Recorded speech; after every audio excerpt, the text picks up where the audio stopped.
when you go out on New Year's Day and you look around, everyone doesn't look, Australian. They don't look white Australian. And that's true. Like, you go around in some of our capital cities, Sydney and Melbourne especially, it's very different. It's very different to how I grew up in Australia in the 90s, definitely. Some parts are unrecognizable in terms of the suburbs. It's completely different. And this is different groups, not just, a lot of people in this particular instance are highlighting people who are Indians or whatever because of the discussions that Elon Musk had around work visas. But, there's different, Chinese enclaves, and there's different, like Elizabeth Street, for instance, in the city here in Victoria. If you go down Elizabeth Street or down Spencer Street as well, all the shops, I'm not complaining about this, but I'm just saying all the shops are, Chinese or Asian or Vietnamese, different parts of Asia, Indian, right? All the shops, all the businesses, all the owners, all the cafes, the restaurants. There is a massive change, and it's kind of like Lygon Street in Victoria. If you don't know, it's very kind of European, Italian. It's got that, but a lot more parts of the city are becoming, Asian in a way, and it's business. We're capitalists. People can open a business. Anyone can run a business, have a restaurant. Maybe we just overwhelmingly love Asian food, but the demographics are different. The uni students, everyone there is, looks Indian, looks Asian, looks, Chinese, whatever. And it's obvious. It's in your face. So you shouldn't deny that's happening. It is happening.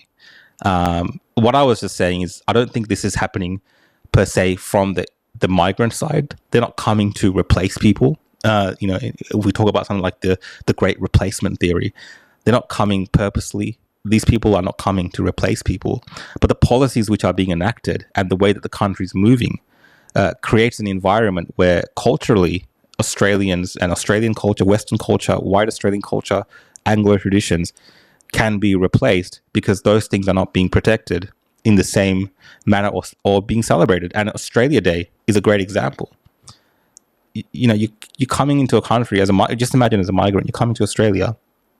The first thing you kind of hear about, let's say you came to Australia, during the voice referendum, like that's the year that your family landed in Australia.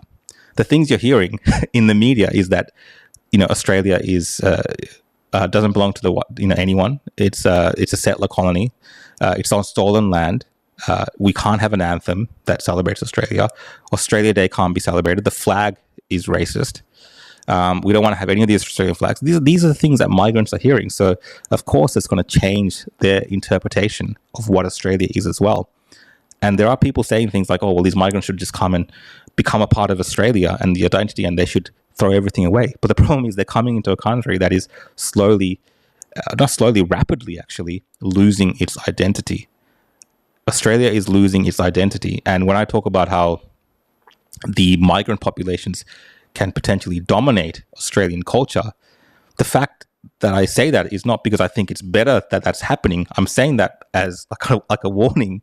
It's happening because the Australian culture is being dominated and removed by these, lefties, these globalist organizations that hate, countries having this strict identity and a history.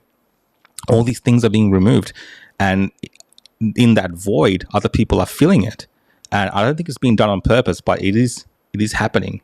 And it's definitely a discussion that we need to keep having in Australia, because I don't want to see Australia become, India or Sri Lanka.